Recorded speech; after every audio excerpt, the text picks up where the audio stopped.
Oh, alam namin ikaw yan. Ang kaliskis ng ahas sa pisngi mo. Ikaw lang ang batang may ganyan dito sa ating baryo. Ikaw pala ang batang may mga kamay na kobra. Kapitan! Hindi po ako masama! Kakampi niyo po ako! Hindi maaari ito. Tila nabot mo na ang lulok ng iyong kapangyarihan. Paano ito nangyari? At tapusin na kita, kamandag! Sisiguraduhin ko na ikaw naman na magmamakaawa sa akin ngayon! Ton! Magandang araw po sa inyong lahat. Ang kwentong inyong mapapakinggan ay tungkol sa batang si Greco na bugbog sa pangungutya dahil sa kaliskis ng ahas sa kanyang muka. Nang magsimulang sumalakay ang mga aswang sa kanilang baryo, ay ipinagkaloob sa kanya ni Lolo Agapito ang isang makapangyarihang kwintas na mula pa sa ama ni Greco na isang taong reptilian o kawangis ng mga ahas. At ang kwintas na yon ay hindi lang niya ginamit upang protektahan ang kanyang sarili, kundi ang lahat ng mga tao sa kanilang lugar. Magagawa nga bang tanggapin ng mga tao si Greco sa kabila ng kahindik-hindik niyang anyo? Magiging sapat nga ba ang pagiging tagapagtanggol niya upang makamit niya ang respeto at pagtanggap na matagal niya nang inaasam? Ngunit bago po ang lahat, mga idol, huwag po nating kalimutan mag-subscribe at i-hit ang notification bell sa aking YouTube channel na The Voice Addict at Apong Isaac para sa mas marami pang makapigil hiningang kwentong aswang at katatakutan mula sa mundo ng kababalaghan. Umpisahan na po natin ang kwento. Greco, bakit naman may bagas na yung mukha mo? Hindi ba tinutusan lang kita bumili ng toyo at suka para sa adobo? Paano po si Kaloy? Tinukso na naman po ako. Ang sabi niya may galis daw po ang mukha ko, nakakadiri daw po ako. Ayun, napikon po ako kaya sinuntok ko po sa nguso.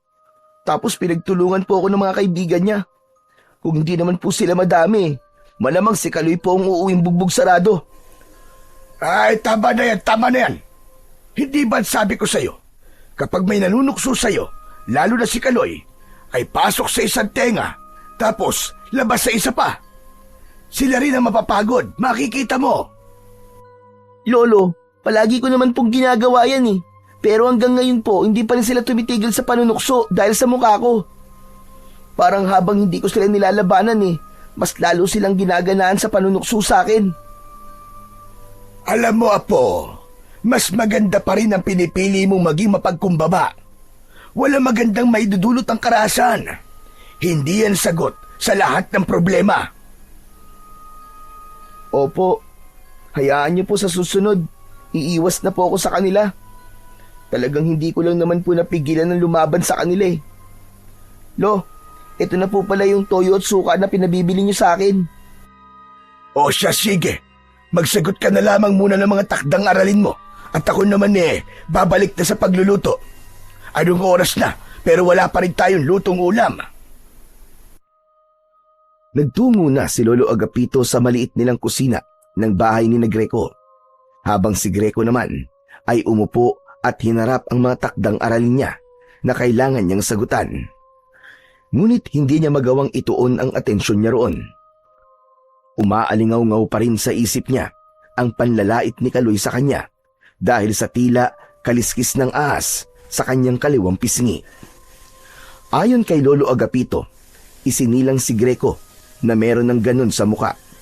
Pinaglihi raw kasi siya nang namayapa niyang ina sa ahas, kaya marahil ay may kaliskis ng ahas ang kanyang muka. Simula na magkaisip si Greco, ay namulat na siya sa panunukso ng mga batang kaedad niya. May iba rin na gaya ni Kaloy na sinasabing galis ang nasa kanyang muka. Hindi nagtagal ay tinawag na siya ni Lolo Agapito para maghapunan. Habang kumakain ang maglolo, ay tahimik pa rin si Greco. Greco, Apo, bakit parang ang tamlay-tamlay mo? Huwag mong sabihin, ayaw mo ng ulam natin ngayon. Hindi ba paborito mo yung adobong baboy? Lo, naisip ko lang po kasi na kung buhay siguro si nanay, ay may magtatanggol po sa akin, no? Aba, oo naman. Kilala ko ang nanay mo. Ayaw nung naaapi ang mga mahal niya sa buhay. Lalo ka na, kasi anak ka niya. Eh si tatay po kaya, kung nandito po kaya siya ipagtatanggol niya rin po kaya ako? Nasamid bigla si Lolo Agapito. Uminom muna ito ng tubig bago muling nagsalita. Huwag na natin pag-usapan ng tatay mo, Greco. Pero hindi po ba ibuhay pa siya? Buhay pa nga siya, pero iniwanan niya kayo ng nanay mo. Biruin mo, hindi ka pa naipapanganak sa mundo, ay para na siyang bulang naglaho. Kaya ayoko nang nababanggit mo ang tatay mo. Nagkakaintindihan ba tayo? Walang imik na tumango si Greco. Kahit ang totoo, ay nais niyang mapag-usapan nila ang tatay niya. Base sa kwento ni Lolo Agapito, iniwanan ng tatay niya ang kanyang nanay habang buntis ito. Walang nakakaalam kung saan ito nagpunta at labis yung dinamdam ng nanay ni Greco. Habang ang nanay naman niya ay nasawi matapos siyang ipanganak. May hinala si Lolo Agapito na labis na iniisip ng nanay ni Greco ang pag-alis ng asawa nito. Kaya nabinat ito at bigla na lang binawian ng buhay. Sa kabila ng kakaibang bagay na nasa mukha ni Greco, ay pinipilit pa rin niyang mabuhay bilang isang normal na bata. Ngunit halos lahat ay nilalayuan siya dahil sa kakaiba niyang itsura. Madalas siyang mapaaway, hindi lang sa baryo nila, kundi maging sa eskwelahan. Ilang beses din siyang huminto sa pag-aaral dahil sa matinding pambubuli sa kanya. Kaya sa edad niya na 11, ay grade 3 pa lamang siya. Isang hapon, umuwi si Greco mula sa eskwelahan na namumugto ang mga mata. Nang makita siya ni Lolo Agapito, ay may pag-aalala siya nitong kinausap. Nung isang araw, may bangas ka sa muka. Ngayon naman, mukhang umiyak ka. Bakit na naman ba? Ano ba nangyari? Paano kasi, Lo? Tinukso ko ng mga kaklase ko pati teacher namin. Pinagtawanan pa ako. Ayoko na pong pumasok sa eskwelahan. Tutulungan ko na lang po kayo sa pagtatanim at pagtitinda ng gulay. Aba, hindi naman ako papayag sa sinabi mong yan. Dapat ay makapagtapos ka ng pag-aaral. Sayang ang talino mo, apo. Sandali lang. Bakit ka ba nila pinagtawanan? Talagang tinanong mo pa, Lolo. Siyempre, dahil sa kaliskis sa mukha ko. May dula kasi kami tapos may tauhan na aswang. Ang sabi po ng mga kaklase ko, ako na lang daw po ang gumanap na aswang kasi nakakatakot na raw po ang mukha ko. Pinagtawanan po ako ng lahat. Tapos yung teacher namin, na umasa ako na ipagtatanggol ako, nakitawa na rin. Aba, ibang klase rin ang guro mo, ane. Imbis na sawayin ng mga kaklase mo, ay nakisali pa. Abay, kagaling. Lo, wala na po bang pag-asa na maalis tong kaliskis sa mukha ko? Ano po kaya kung humingi na tayo ng tulong kay Mayor at baka pwedeng ipatanggal to sa mga doktor? Tinapik ni Lolo Agapito ang balikat ni Greco at ngumiti ito. Greco, alam ko na sa ngayon ay panunukso lang ang ibinibigay sa iyo ng mga kaliskis na yan sa iyong mukha. Pero darating ang panahon na magpapasalamat ka kasi meron ka niyan. Isa pa, yan ang pagkakakilanlan mo. Aba, kapag may nagtanong na sino nga ba yung batang may kaliskis ang mukha, hindi ba't ikaw kagad ang maiisip nila? Kahit na po, Lo, ayoko pa rin po nito. Gusto ko po maging normal na bata. Normal ka, Greco. Huwag mong iisiping hindi. Huwag mong hayaan ng ibang tao na magdikta sa iyo kung ano ang normal sa hindi. Tandaan mo ito, apo. Ano man ang kapansanan o itsura ng isang tao, basta't wala siyang ginagawang masama o hindi siya nananapak ng ibang tao, ay wala siyang dapat na ikahiya. Sige na, magpalit ka na ng damit mo at ng malaban na yung uniforme mo. Hindi na lang nakipagtalo si Greco kay Lolo Agapito. Kahit maganda ang sinabi ng matanda, ay hindi pa rin siya nito nakumbinsi na walang mali sa kanya, lalo na't alam niya na naiiba ang itsura niya sa ibang batang kagaya niya. Kaya nangako siya sa kanyang sarili na kapag may trabaho na siya, ay mag-iipon siya ng pera at ipatatanggal niya talaga sa mahuhusay na doktor ang kaliskis ng ahas sa kanyang muka. Makalipas ang ilang araw, kumalat sa baryo ni Greco ang pagkawala ng mga alagang hayop. May mga nagsabi rin na natagpuan ng ilan ang mga alagang baboy at kambing sa bukana ng gubat na wakwak ang tiyan at durug-durug ang mga lamang loob. Kahit walang alagang hayop, ay nakaramdam pa rin ng pagkabahala si Greco at Lolo Agapito sa pangyayaring yon sa lugar nila. Nakakatakot na talaga ang nangyayari dito sa baryo natin, Apo. Wala namang ganito noon. Sino namang kaya ang salarin sa pagpatay at pagkawala ng mga alagang hayop? Kaya nga po nadaanan ko nga po kanina si Aling Tonya. Nagmumura kasi yung mga manok niya ay nakita niyang wala ng mga ulo paggising niya. Lo, hindi po kaya adik ang gumagawa nun? Pwede. Pero, pwede ring aswang. Aswang? Totoo po ba talaga ang mga aswang, Lo? Sa tagal ko po kasing nabubuhay, hindi pa po ako nakakakita ng aswang hanggang ngayon. Kung makapagsabi ka namang matagal ka nang nabubuhay, ay parang magkaedad lamang tayo. Pero Apo, totoo. Totoo mga aswang. Ilang beses na ako nakakita nun. Alam mo ba, nung ipinagbubuntis ng lolo mo, ang nanay mo, ay inaswang siya. Mabuti na nga lang at matapang ako. Kinuha ko yung matalas na itak. Tapos hinarap ko yung aswang. Ayun, natakot sa akin. Kaya umalis na lang siya at hindi na bumalik kahit kailan. Naniniwala po ako sa aswang, Lo. Pero dun po sa kinuwento nyo na natakot po sa inyo yung aswang, medyo may duda po ako Aba, huwag mo ko minamaliit ha. Hindi ba naikwento ko na sa'yo na ang angkan natin ay mula sa lahi ng mga antingero. May ilang anting-anting akong namana sa lolo ko nun at karamihan ay ginagamit sa pakikipaglaban sa mga aswang. Talaga po? Inasan po yung mga anting-anting nyo, Lo? Wala na. Nawala ng lahat. Nung nagkaroon kasi ng malakas na bagyo dito sa ating baryo nun, ay nagiba tong bahay natin. Natabunan ng putik ang mga gamit natin, kasama na nga yung mga anting-anting. Hindi ka pa ipinapanganak nun, kaya hindi mo yun alam. Nagpatuloy ang kwentuhan ni Greco at Lolo Agapito tungkol sa mga aswang at anting-anting. Nakuha ng mga bagay na yon ang atensyon ni Greco sa dahilang hindi niya malaman. Isang gabi, magkatabing nakahiga sa papag sina Greco at Lolo Agapito. Kapansin-pansin na hindi mapakali si Lolo Agapito sa pagkakahiga. Minsan ay tatalikod dito ng higa, tapos bigla namang titihaya.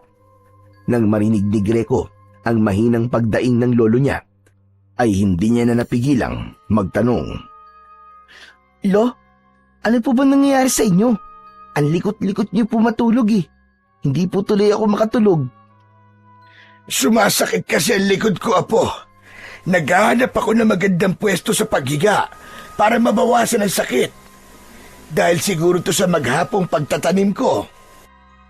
Kasi naman kayo, Lolo Ang sabi ko po sa inyo, tutulungan ko kayo. Pero ayaw niyo naman po. At sige po, bibili na lang po muna ako ng gamot sa sakit ng katawan. Ang alam ko po bukas pa naman po ang tindahan ni Aling Berta Wag na. Kaya ko naman tuntisin. Matulog ka na at may pasok ka pa bukas sa eskwelahan. Hay naku, Lo. Sa tingin niyo po ba'y makakatulog po ako sa likot niyo? Sige na po, bibili na lang po ako ng gamot saglit. Hindi na nga nagpapigil pa si Greco kay Lolo Agapito. Tumayo siya at kumuha ng pera sa wallet ng lolo niya. Mag-isa siyang lumabas ng bahay nila at naglakad papunta sa tindahan ni na Aling Berta. Ngunit bago siya makarating sa tindahan, ay nakasalubong niya si Kaloy. Hindi niya sana ito papansinin, pero humarang ito sa daraanan niya. Mayabang siyang tinitignan ni Kaloy. Hoy! Bakit nasa labas ka pa ng ganitong oras, ha? Hindi mo ba alam na may aswang na gumagala? Aswang? Hindi pa nga sigurado kung aswang yung pumapatay sa mga hayop, di ba? Tsaka, bibili lang ako ng gamot ni Lolo. Tumabi ka nga dyan. Sa bagay, kung ako ang aswang, hindi rin kita bibiktimahin, no? Kasi, matatakot ako sa mukha mo. Hoy, Kaloy, kung ako rin ang aswang, hindi rin kita kakainin. Kasi paniguradong maasim ang dugo mo. Lasang panis. Parang amoy ng kilikili mo. Nagusot bigla ang mukha ni Kaloy sa sinabing yun ni Greco. Agad niyang nakita ang pag-angat ng kamao nito para suntukin siya. Bago pa man dumapo ang kamao ni Kaloy sa mukha niya, ay mabilis niya na yung nahawakan. Matalim ang mga matang tinitigan ni Greco si Kaloy. Magpasalamat ka dahil masunurin ako sa lolo ko. Sinabi niya na wag akong makikipag-away sa'yo. Alam mo bang kayang-kaya kitang bugbugin ngayon, Kaloy? Hindi ako natatakot sa'yo, no? May kaliskis ng asa mukha. Inaano ka ba ng kaliskis ko sa mukha, ha? Wala ka ba magawa sa buhay mo? Kaya pati ako, na nananahimik ay ginugulo mo? Siguro, hindi ka mahal ng mama mo, no? Ha, at least, meron akong mama. Eh ikaw, wala na. Tigok na. Hindi nagustuhan ni Greco ang sinabing ni Kaloy. Mariin niyang pinisil ang kamao nito at narinig niya ang pagtunog ng mga buto nito roon. Aray! Aray ko, tama na! Tama na, masakit! Marahas na binitiwan ni Greco ang kamay ni Kaloy. Umuwi ka na, Kaloy. Dahil kapag nagdilim ang paningin ko sa'yo, bubugbugin talaga kita dito. Tandaan mo, wala dito ang mga tropa mo ngayon. Kayang-kaya kitang balasahin. Umanda ka lang talaga sa akin bukas sa school. Aabangan kita sa gate. Matapos yun, ay nagmamadaling tumakbo palayo si Kaloy. Napailing na lamang si Greco dahil napatunayan niya na matapang lang pala si Kaloy kapag kasama nito ang mga kaibigan nito. Isinantabi muna niya ang inis niya at nagpatuloy na siya sa paglalakad papunta sa tindahan. Nagpasalamat sa Diyos si Greco sapagkat bukas pa ang tindahan ni Aling Berta at nakabili siya ng gamot na kailangan ng kanyang lolo Agapito. Bago siya umuwi, ay nagpaalala si Aling Berta na mag-iingat siya dahil may mga nagsasabi na meron na ngang aswang sa baryo nila at yun ang salarin sa pagkawala at pagkamatay ng mga alagang hayop. Likas kay Greco ang pagiging matapang, kaya ipinagkibit balikat niya na lamang yun at kampante siyang naglakad pa uwi. Hanggang sa napahinto siya nang may naramdaman siyang tila may nakasunod sa kanya. Nang hilakbot si Greco nang may nakita siyang nakakatakot na nilalang na nakatayo ilang metro lamang ang layo mula sa kanya. Medyo mahaba ang braso nun at kitang-kita niya ang matutulis na kuko ng nilalang. Ang mata nun ay parang 2 bolang apoy na nagbabaga. Hindi na nagdalawang isip si Greco. Mabilis siyang tumakbo pero hinabol siya ng nilalang. Dinig niya ang nakakatakot nitong pag-angil na maihahalin tulad sa isang mabangis na hayop. Nang malapit na siya sa kanilang bahay, ay doon na siya nagsimulang sumigaw. Lolo! Tulong! May umahabol sa akin na halimaw! Bago pa makapasok si Greco sa bahay, ay bigla siyang sinunggaban ng nilalang sa kanyang likod. Napasubsob siya sa lupa. Naramdaman niya ang bigat ng nilalang sa likod niya hanggang sa bumaon ang mga ngipin nito sa kaliwang balikat niya. Lolo! Tulungan niyo ako! Pinapatay ako ng halimaw! Tulong! Bumukas ang pinto at lumabas si Lolo Agapito na may hawak na matalas na itak. Nanlaki ang mga mata nito nang makita ang nilalang na nasa likod ni Greco. Hindi ito nag-alinlangan na atakihin ang nilalang. Malakas nitong tinaga ang batok ng nilalang. Sumirit ang dugo nito at sumigaw ito na para itong kinakatay na baboy. Layuan mo ang apo ko! Papatay Papatayin talaga kitang hayop ka! Lumayas ka rito! Layas! Sunod-sunod na pinagmumura ni Lolo Agapito ang nilalang hanggang sa tuluyan itong umalis at nawala sa dilim.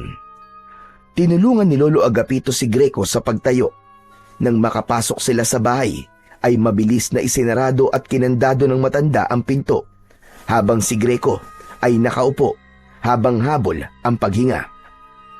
Agad na tinignan ni Lolo Agapito ang sugat sa balikat ni Greco. Kumuha ito ng panlinis at gamot para sa sugat.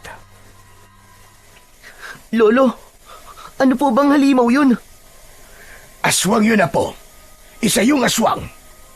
Tama nga ang kumakalat na kwento na aswang ang dahilan sa pagkawala at pagpatay ng mga hayop dito sa ating lugar. Ngunit ang mas nakakatakot, pati yata tao ay binibiktima na niya. Mabuti na lamang at yan lamang ang nakuha mo, Apo. Hindi ko mapapatawad sa sarili ko kung napatay ka niya. Akala ko nga rin po kanina mamamatay na ako, Louie. Salamat po. Iniligtas niyo po ako. Mahigpit na niyakap ni Lolo Agapito si Greco. Ramdam niya ang labis na pag-aalala ng lolo niya sa kanya. Alam ni Greco na kung hindi agad nakalabas ang lolo niya, ay sigurado na sa oras na yon ay nasa kabilang buhay na siya. Kinabukasan, sa kabila ng sugat na natamo ni Greco mula sa aswang, ay pumasok pa rin siya sa eskwelahan dahil meron silang eksam. Habang mag-isang nakaupo sa ilalim ng puno ng mangga at kumakain ng turon, ay nilapitan siya ni Kaloy kasama ang mga kaibigan nito. Matalim na tinignan ni Greco si Kaloy. Tumayo siya at aalis na sana, pero hinawakan ni Kaloy ang braso niya. Sandali lang. Aalis ka naman kagad eh. Masyado ka naman suplado. Wala akong oras para sa mga kagaya mo, Kaloy. Ano ka ba? Hindi kita aawayin ngayon. Wala na sa akin yung mga pinagsasasabi mo sa akin kagabi. Papalampasin ko na lang yun. Ang gusto ko lang malaman ay kung totoo ba ang kumakalat na kwento sa baryo natin na inatake ka raw ng aswang kagabi. Paano mo nalaman yun? Yung lolo mo kasi, panay ang kwento. Sabi niya, totoong may aswang sa baryo at inatake ka raw. Buti nga raw at buhay ka pa ngayon. Siguro, natakot sa iyo yung aswang, no? Nang makita yung pagbumuka mo. Ang sabi siguro ng aswang, naku po, mas nakakatakot pa sa akin tong kaharap ko. Takbo na! Malakas na nagtawanan si Kaloy at ang mga kasama nito. Tumiim ang bagang ni Greco, ngunit mas pinili niyang kumalma. Alam niya na kung papatulan niya si Kaloy, ay ipapatawag na naman si Lolo Agapito sa school at baka maging dahilan pa yon para makick out siyang muli. Wala akong oras para makipag-usap sa'yo. Aba, napakatapang mo na talaga ngayon ah. Dapat siguro, napatay ka na lang nung aswang kagabi para may libreng biskwit at kapila sa inyo. Para may pakinabang ka naman kahit papano. Inalis ni Greco ang kamay ni Kaloy sa braso niya at walang imik siyang naglakad papalayo. Dapat siguro, ikaw ang gawing palakot sa aswang, Greco. Sigurado ako na makita pa lang nilang mukha mo ay tatakbo na sila sa sobrang takot sa'yo. Patuloy lamang sa paglalakad si Greco. Nangako siya sa kanyang sarili na simula sa araw na yon ay iisipin na lamang niya na isang hangin si Kaloy.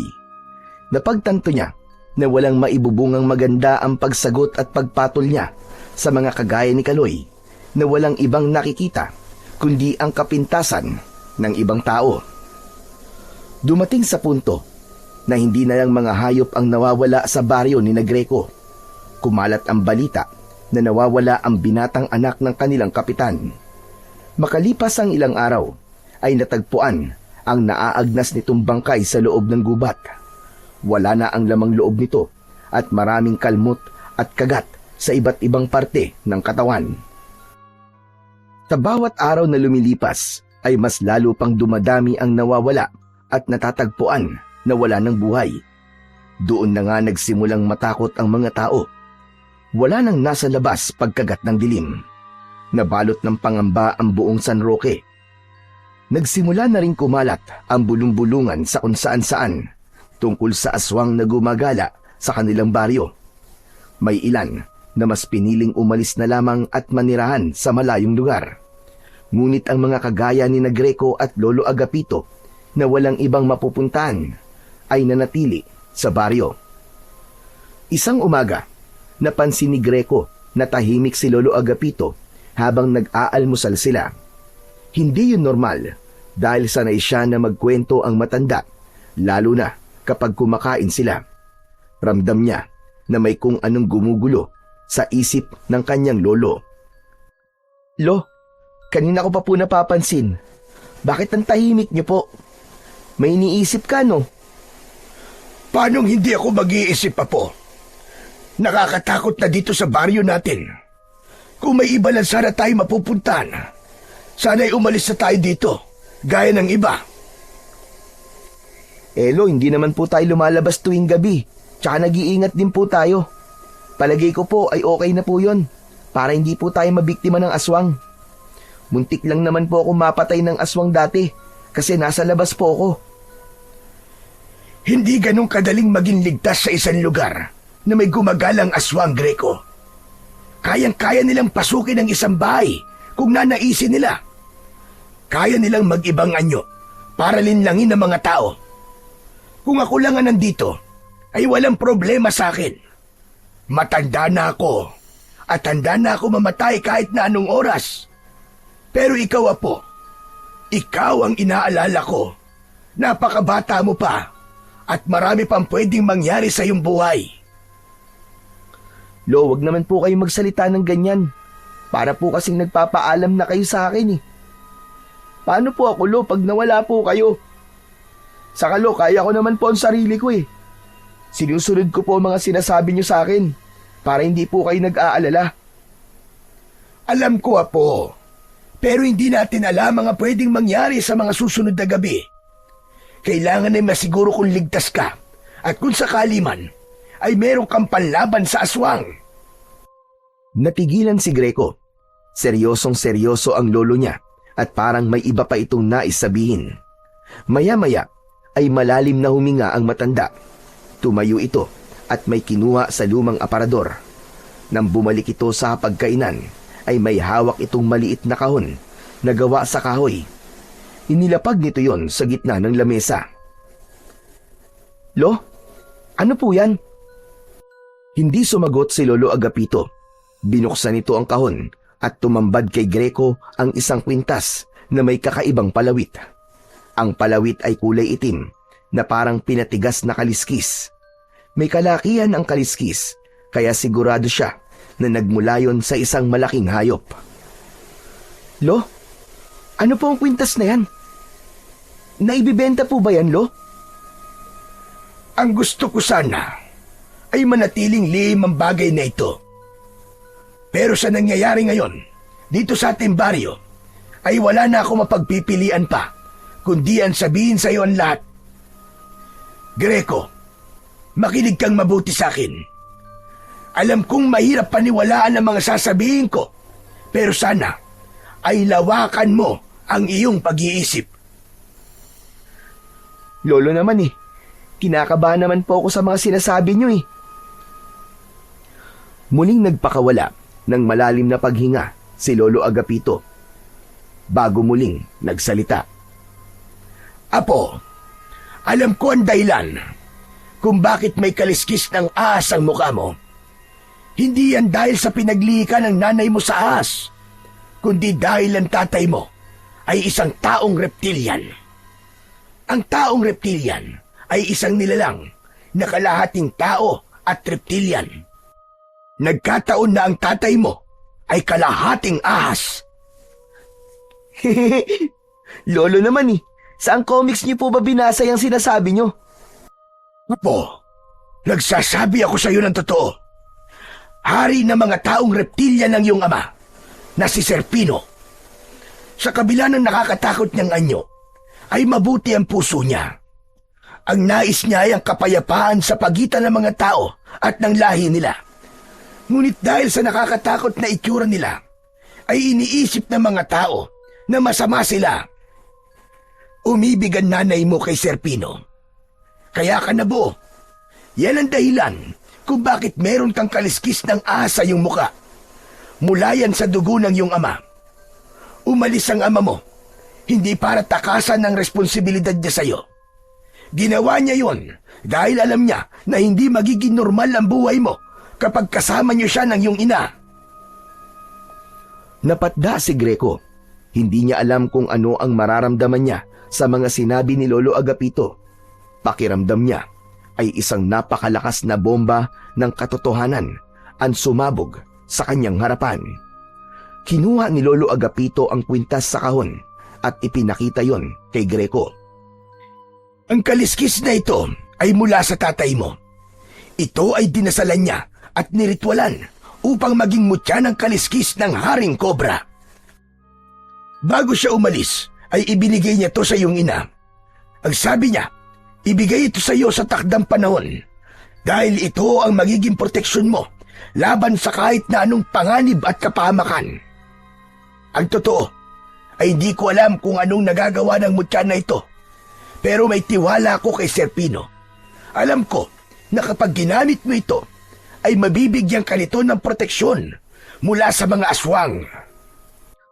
Kung ganun, Lo, buhay pa talaga ang tatay ko? Hindi ako sigurado, Apo. Pero sa tingin ko, ay buhay pa talaga siya. Wala rin akong ideya kung nasan siya ngayon. Lo, ang hirap pong paniwalaan ng mga sinasabi nyo. Isang taong reptilya ng tatay ko. Isang taong ahas. Tama ka, Apo.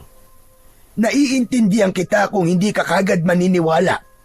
Pero wala akong dahilan para hindi sabihin sa iyo ang buong katotohanan. Naisip ko rin na karapatan mong malaman kung ano talaga ang pinagmulan mo. Muling tumahimik si Greco. Pilit niyang prinoseso ang lahat ng sinabi ni Lolo Agapito. Nanlalamig ang buo niyang katawan at hindi niya lubos maisip na hindi buo ang pagiging tao niya dahil may nananalaytay na dugo ng taong reptilian sa kanyang ugat. Tanggapin mo ang mutya ng kaliskis ng Haring Cobra, Greco. Ito ay nakalaan talaga para sa iyo. Ito ang magiging proteksyon mo laban sa mga aswang. Isuot mo ito kapag handa ka na at kapag may nararamdaman kang panganib sa paligid. May pag-aalinlangan na kinuha ni Greco ang kwintas. Nang nasa palad niya na yon, ay may kakaibang init siyang naramdaman mula sa kaliskis.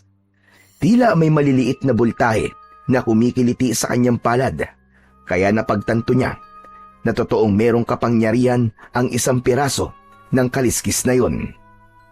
Matapos malaman ni Greco ang buong katotohanan sa kanyang pagkatao, ay hindi na natahimik ang utak niya. Tinanggap na niya na ang tatay niyang si Sir Pino ay isang taong reptilian, kaya nais niya sanang makita ito at makausap upang ito mismo ang magsabi sa kanya ng lahat.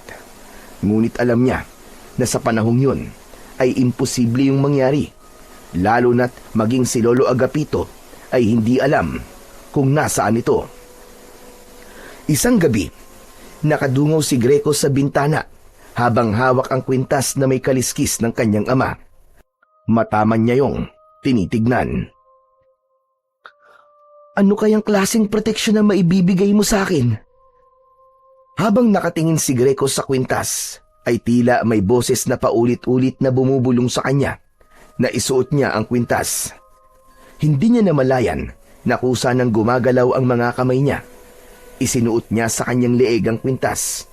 Bigla siyang nakaramdam ng init na mabilis na kumalat sa kanyang buong katawan. Parang may biglang dumaloy na kuryente sa kanyang mga ugat at sumakit ang ulo niya dahil pumintig yun ng malakas. Nanginig siya sa takot habang unti-unting sumisikip ang hininga niya na parabang may nagbabagong malaki sa loob niya na hindi niya kayang kontrolin.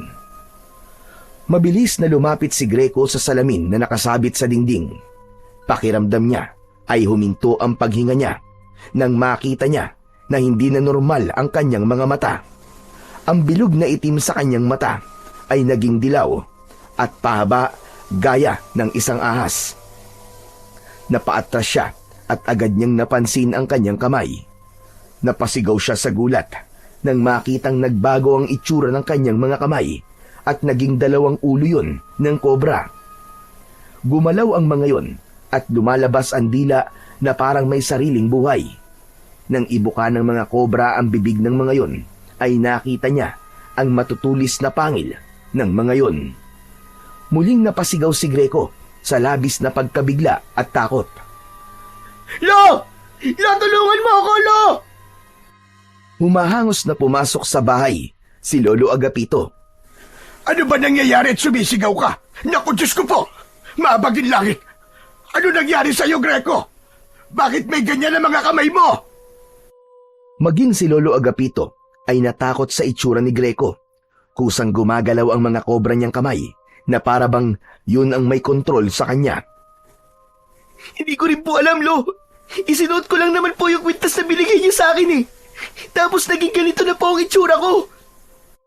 Kapwa nataranta sina Greco at Lolo Agapito hanggang sa may narinig si Greco mula sa malayo na humihingi ng tulong. Kusang gumalaw ang katawan niya at bigla siyang tumalon sa bintana. Gwapo! Bumalik ka rito! Saan ka pupunta? Hindi ko po alam, Lo. Hindi ko po mapigilan ang mga paa ko. Tulungan niyo ako, Lo. Kahit anong pigil ni Greco sa pagakbang ng mga paa niya, ay hindi siya nagtagumpay. Tumakbo siya sa madilim na daan ng mabilis ang mga hakbang at halos hindi na dumidikit sa lupa ang kanyang mga paa. Hanggang sa makarating siya sa bukana ng gubat kung saan nakita niya ang isang lalaki na nakasubsob sa lupa. May sugat yon sa balikat habang may aswang na nakatayo sa paanan nito. Hindi nagdalawang isip si Greco. Itinaas niya ang kanyang mga kamay at agad na gumalaw ang 2 kobra na parang handang umatake. Mabilis siyang sumugod sa aswang at inundayan niya ng suntok ang aswang gamit ang kanang kamay at agad kinagat ng kobra ang braso ng halimaw. Napaatras ang aswang at umungol ito ng dahil sa labis na sakit. Umatake ang aswang kay Greco at tumalon ito papunta sa kanya. Subalit maagap siyang yumuko at binigwasan ng suntok ang tiyan nito. Ang kobra sa kanang kamay niya ay bumuga ng berdeng malagkit na likido at tumama yon sa muka ng aswang, direkta sa mata. Nagsisisigaw ang aswang habang mabilis na nilulusaw ng kamandag mula sa kobra ang muka nito. Gumapang ang likido pababa sa leeg nito hanggang sa umabot na sa tiyan. Para yung matapang na asido na sinusunog at nilulusaw ang bawat madaanan. Natunaw ang laman ng aswang hanggang sa umusok ang buong katawan nito at tuluyang humandusay sa lupa. Humihingal si Greco. Nanginginig siya sa pagod at kaba. Lumapit siya sa lalaking kanyang sinagip. Ngunit sa halip na magpasalamat ay nanlaki pa ang mga mata nito nang dahil sa takot. Napatingin ito sa mga kamay na kobra ni Greco at napasigaw ang lalaki sabay takbo palayo. Ayos ah. Bigla na lang umalis. Salamat ah. Ikaw na nga niligtas eh. Ikaw pa ang tumakbo. Napako si Greco sa kanyang kinatatayuan. Tumingin siya sa kanyang mga kamay na hindi niya maikakaila na talagang kakaiba. Ano ba itong nangyayari? Bakit parang ang lakas-lakas ko kanina? Nang sandaling yon ay dumating na si Lolo Agapito. May dala itong kumot at itinakip nito yon sa mga kamay ni Greco. Pagkakita ng matanda sa walang buhay na katawan ng aswang ay nagulat ito. Diyos ko po, mahabagin langit! Greco, ikaw ba may gawa niyan? Hindi po ako, Lo. Ito pong 2 kobra sa kamay ko. Para pong kinokontrol nila ako eh. Wala po akong nagawa. Ang mabuti pa ay sa bahay na tayo mag-usap. Mahirap na at baka may makakita pa sa'yo rito. Inakay ni Lolo Agapito si Greco pabalik sa bahay nila. Nakayuko siya dahil baka may makakitang ibang tao sa kakaiba niyang mga mata. Habang ang kumot ay hindi niya inalis sa mga kamay niya na hanggang sa sandaling yun ay ulo pa rin ng kobra. Hindi nagtagal ay nakarating na sina Greco sa bahay. Mabilis na isinarado ni Lolo Agapito ang pinto. Magkaharap silang naupo sa sala. Marahang inalis ni Lolo Agapito ang kumot na nakatakip sa mga kamay ni Greco nang bigla na lamang muntik nang tuklawin ang matanda ng mga kobrang kamay ni Greco. Mabuti na lang ay mabilis yung nabawi ni Greco. Pambihira! Ano ba yung mga kobrang yan? Masyadong agresibo. Hoy, kayong dalawa, huwag niyong sasaktan ng Lolo Agapito ko. Tila naintindihan ng dalawang kobra ang sinabi ni Greco at kumalma na ang mga yon. Maya-maya ay nababahalang tumingin si Greco sa kanyang lolo. Lo, ano pong gagawin natin? Ayoko pong ganito mga kamay ko. Hindi po ako makakapasok sa eskwelahan at di po ako makakalabas ng bahay. Lo, ano gagawin ko, Lo? Sandali at nag-iisip ako. Huwag kang mataranta. Ano wag mataranta, Lo? Sabihin niyo nga po sa akin. Kayo po ba kapag naging kobra ang mga kamay niyo, hindi po ba kayo matataranta? Matataranta natural. Pero hindi tayo makakapag-isip ng maayos kung di tayo kalmado. Pero hindi ba, at sabi mo kanina, ay naging ahas sa mga kamay mo nang isuot mo ang kwintas? Opo, tama po kayo. Kung ganon, sige, hubarin mo ang kwintas po. Paano ko nga po mauhubad, Lolo? Ayaw po sumunod sa akin ng dalawang kobra na to. Oh. Kayo na lang po magubad ng kwintas ko, Lo. Hindi ba ako tutuklawin ng mga yan? Baka mamaya bugahan din ako ng kamandag ng dalawang yan, gaya ng ginawa nila doon sa aswang, at bigla na lamang ako matunaw dito. Yun nga po, hindi ko rin po alam eh. Hindi ko nga po sila makontrol, di ba? Ay nako! Ano ba kasing klaseng kwintas ang ibinigay sa'yo ng tatay mo? Hindi ko naman nakalain na magiging ganyan ang itsura mo at ang mga kamay mo. Sige na, Lo, alisin niyo na po yung kwintas. Baka po tama kayo na kailangan ko pong alisin ang kwintas na to para bumalik po ako sa dati kong anyo. Tumayo na si Lolo Agapito at pilit nitong kinalma ang kanyang sarili. Nang aabutin na nito ang kwintas, ay sabay na lumingon ang dalawang kamay na kobra ni Greco na parabang aatake ang mga ito. Oo, nakita mo na. Parang tutuklawin nila ako, Apo. Diyos ko, ayoko pang mamatay. Hoy! Ano ba kayong dalawa, ha? Hindi ba't sinabi ko na sa inyo na huwag niyo sasaktan si Lolo Agapito? Kapag sinaktan niyo siya, ipapaputol ko kayo, sige!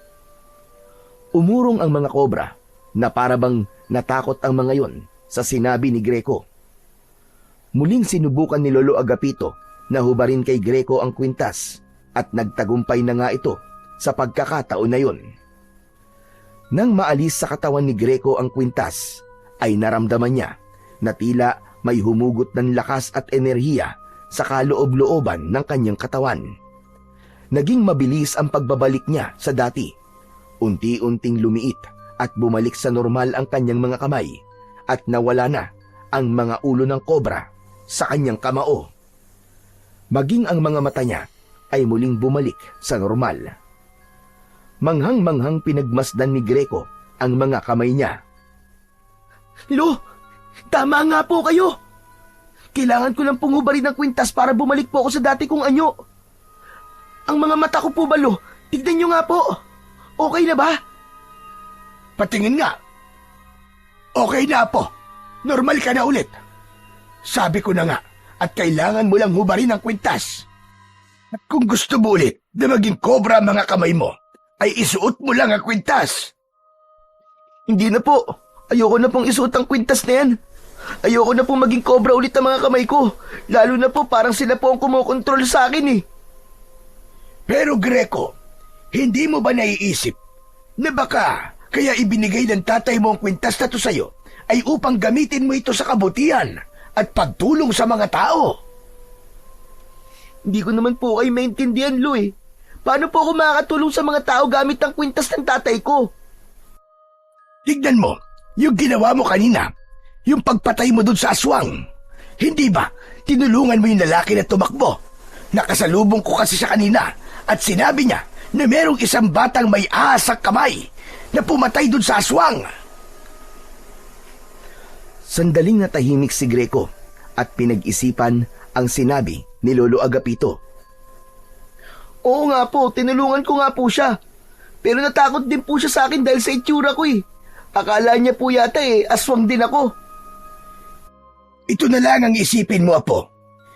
Dahil siguro nais ng tatay mo na makita ng mga tao na sa kabila ng nakakatakot na anyo ng mga taong reptilian ay kakampi sila ng mga tao.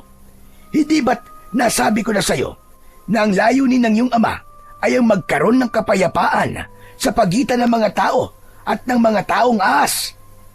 Ibinigay niya sa iyo ang kwintas upang gamitin mo ito sa pagtulong sa mga tao, upang makita ng mga tao na hindi kalaban ang inyong lahi. Ibig po bang sabihin ay makikipaglaban na po ako sa mga aswang mula ngayon? Kung kinakailangan ay oo, Greco. Hanggang sa makita ng mga tao, nakakampi ka at hindi kalaban. Pero siguro, Apo, gagawin mo yon na itatago mo ang totoo mong pagkatao at hindi mo ipapaalam na ikaw si Greco. Hindi ko po alam, Lo. Pero parang napakabigat naman po ng responsibilidad na yan para sa bata pong kagaya ko. Saka hindi ko po kayang kontrolin ng mga kamay ko kapag nagiging cobra sila. Nakita niyo naman po nangyari kanina. Hindi ko po napigilan ng pagtakbo ko. Kahit nga po yung pakikipaglaban ko sa aswang Hindi po ako ang gumawa nun, kundi yung dalawang kobra. Nasa katawan mo ang dalawang kobra, kaya ikaw ang dapat na kumontrol sa kanila. Matututunan mo rin sila kontrolin, Greco. Magtiwala ka lang. Kilala ko yung ama. Mabuti siya at hindi kanya ipapahamak. May dahilan kung bakit nais niyang gamitin mo ang mutya ng kaliskis ng Haring Cobra. Pag-isipan mo mabuti mga sinabi ko. Pinabot ni Lolo Agapito ang kwintas kay Greco. Sandali niya yung tinitigan bago niya yun kinuha. Tinapik siya sa balikat ni Lolo Agapito, saka ito pumasok sa kwarto. Nang maiwang mag-isa si Greco sa bahay, ay nahulog siya sa malalim na pag-iisip. Nagtatalo ang puso at isip niya kung dapat ba niyang gamitin ang kwintas sa pagtulong sa mga tao o itago na lang niya yun at magpatuloy sa normal niyang buhay. Kinabukasan, mabilis na kumalat sa buong baryo ang kwento tungkol sa batang may kamay na kobra na lumaban at pumatay sa isang aswang sa bukana ng gubat.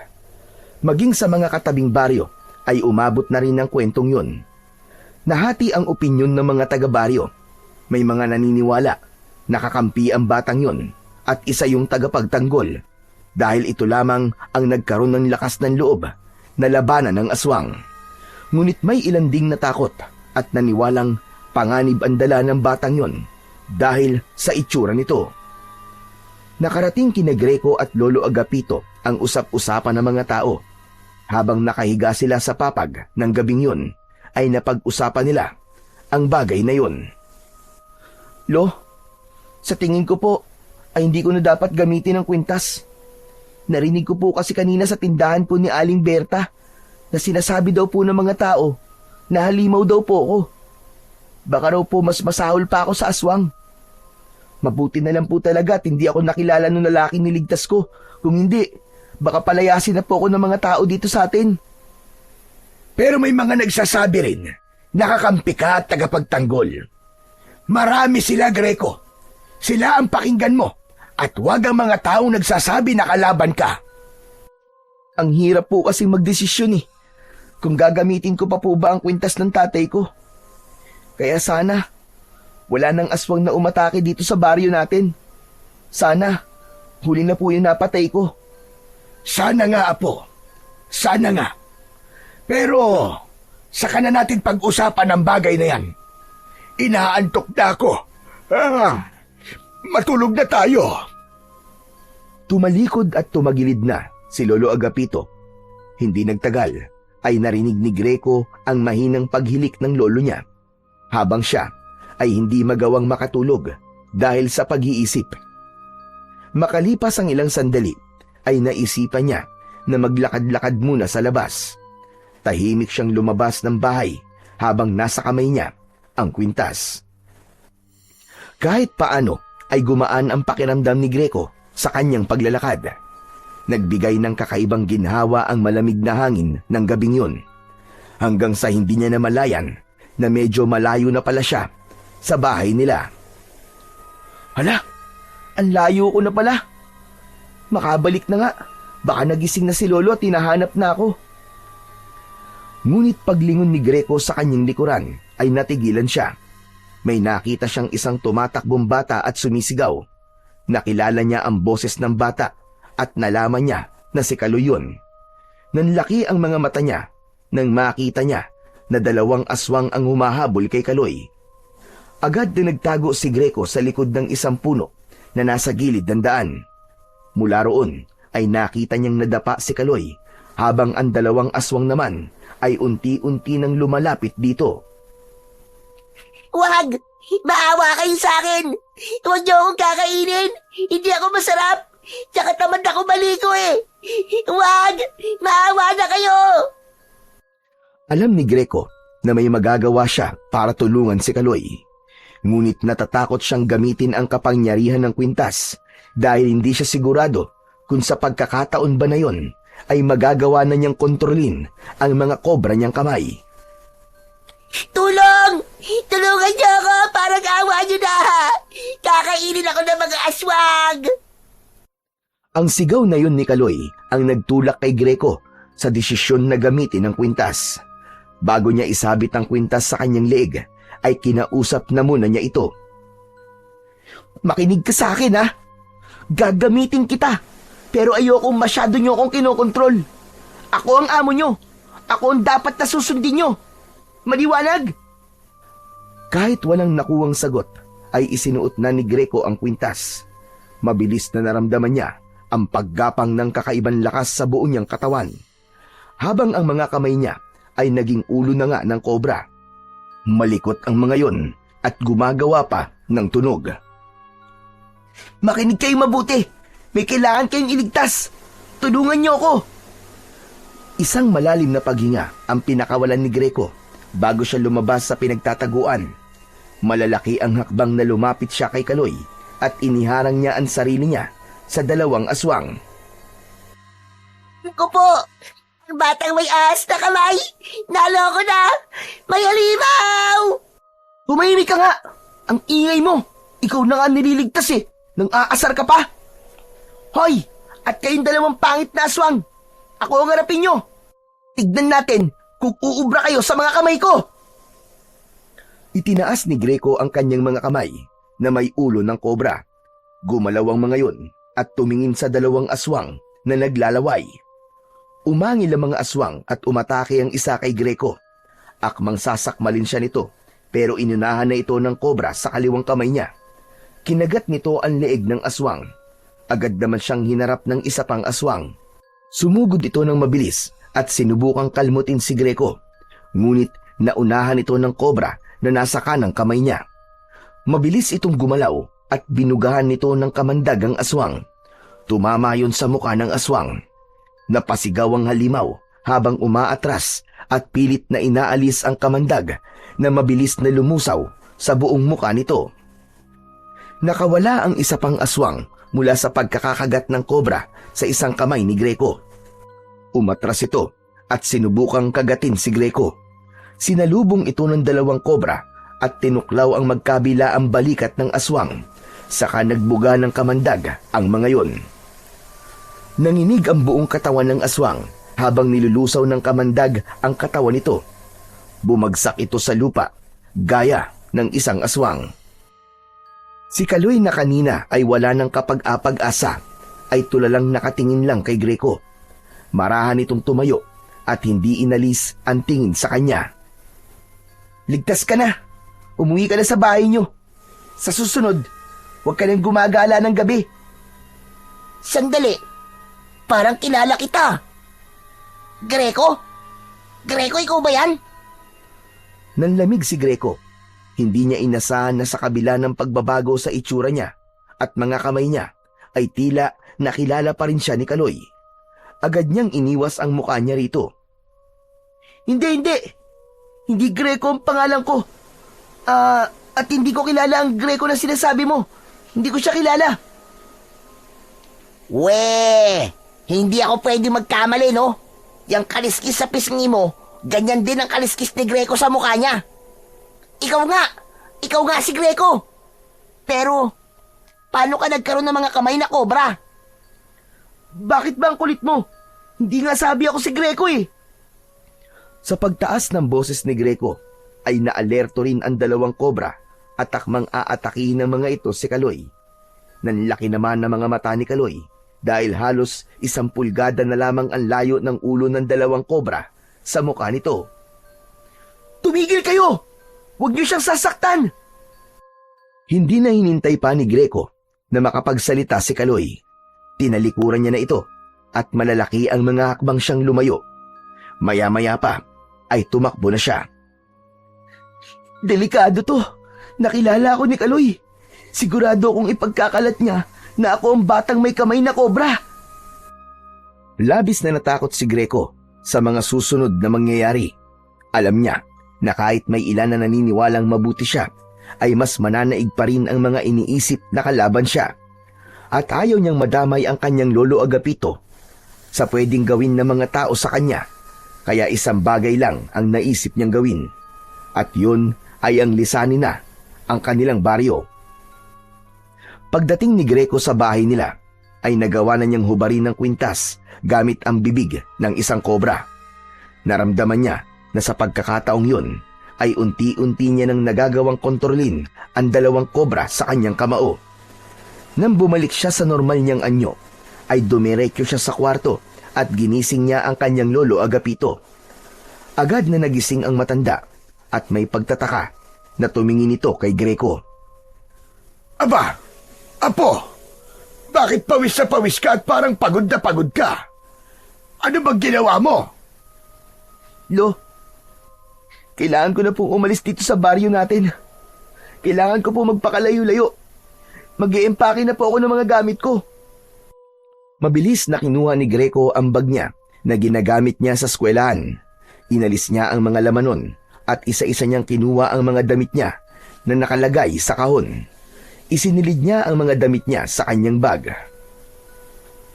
Naguguluhan naman na lumapit si Lolo Agapito at pinigilan ang mga kamay ni Greco. Sandali nga! Ano ba nangyayari, Greco? Bakit aalis ka? Lo, may nakalaban po akong 2 aswang kanina. Napatay ko po sila. Habang tulog po kasi kayo, lumabas po muna ako eh. Tapos, nakita ko po si Kaloy na hinahabol ng mga aswang kaya tinulungan ko po siya. Pero lo, masama. Nakilala po ako ni Kaloy eh. Kahit tumanggi ako na hindi ako si Greco, ay parang sigurado po siya na ako ang batang may mga kamay na kobra. Anak ng kaliskis naman, oo. Bakit sa dami ng pwede makakilala sa'yo, ay ang Kaloy pa na yun? Kaya nga po kailangan ko na pong umalis dito sa baryo natin. Lo, kilala ko po si Kaloy. Sigurado po ako na ipagkakalat niya ang nalaman niya. Baka pagtulungan po ako ng mga tao na palayasin dito. Kaya, bago po nila gawin yun, ay ako na lang po ang aalis. Ipagpapatuloy na sana ni Greco ang paglalagay ng mga damit niya sa bag, pero muling hinawakan ni Lolo Agapito ang mga kamay niya. Mas mahigpit sa pagkakataon na yon. Greco, tumigil ka sa ginagawa mo. Hindi mo kailangang umalis. Lo, aalis na lang po ako. Baka patayin po ako ng mga tao dito sa atin eh. At saka, baka idamay ka po nila. Ayoko mapahamak po kayo ng dahil sa akin. Hindi ako mapapahamak. Huwag kang mag-isip ng negatibo. Hintayin muna natin ang mga mangyayari. At kung sakali mang hindi maganda ang pagtanggap ng mga tao sa kung sino ka, ay ako ang bahalang makipag-usap sa kanila. Hindi kita pababayaan. Dahil apo kita at mahal na mahal kita, Apo. Napaluwa si Greco sa sinabing yun ni Lolo Agapito. Naramdaman ng lolo niya ang takot niya, kaya niyakap siya nito at hinaplos ang likod niya. Lo, natatakot po ako eh. Nung wala pa sa akin ng kwintas, ay matindi na po ang panghuhusgang natatanggap ko mula sa mga taga rito sa atin.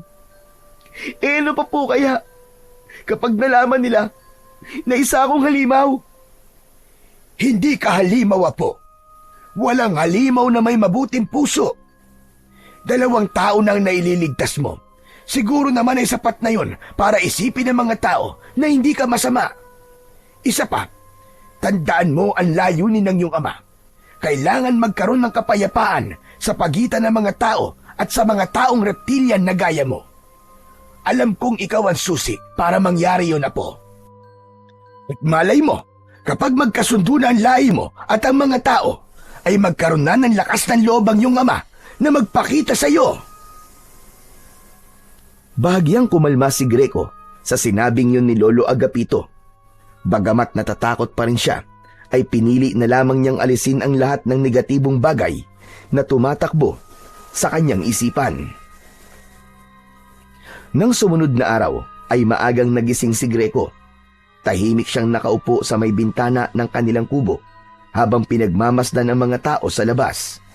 Inasahan niyang anumang oras ay may kakatok sa kanilang pinto at palalayasin siya sa kanilang lugar. Malakas ang pakiramdam niya na sa oras na yon ay nagawa ng ipagkalat ni Kaloy ang nalaman nito tungkol sa kanya. Ngunit habang lumilipas ang oras, ay nananatiling payapa ang paligid.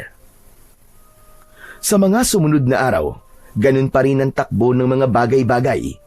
Habang abala ang mga taga-baryo sa kanilang pang-araw-araw na gawain, si Greco naman ay patuloy na nag-aabang at laging may kaba sa dibdib. Dahil doon ay nagtaka si Greco. Isang umaga, habang abala si Lolo Agapito sa pagsisibak ng kahoy sa likod ng bahay, ay nilapitan niya ito at kinausap. Lo, nagtataka lang po ako. Bakit po kaya hanggang ngayon wala pa rin pong pumupunta mga tao dito sa bahay natin para palayasin ako? Aba, bakit? Gusto mo bang mangyari yon? Hindi naman po. Nagtataka lang po ako kasi sigurado po ako na sasabihin ni Kaloy ang mga nalaman niya tungkol sa akin. Huminto si Lolo Agapito sa ginagawa at tumingin kay Greco. Malay mo naman, hindi rin sigurado si Kaloy kung ikaw ba talaga yung batang may kamay na kobra. Kaya siguro hindi niya magawang maikwento sa iba. Pero hindi po kaya humahanap lang siya ng magandang pagkakataon para sabihin po sa lahat? Yung bang tipong mapapahiya ako o kaya naman wala na akong malulusutan? Maging positibo ka lang, Greco. Magpasalamat na lang tayo dahil hanggang ngayon ay hindi nangyayari ang iniisip mo. Alam mo, mas maganda kung alisin mo muna ang pangamba mo.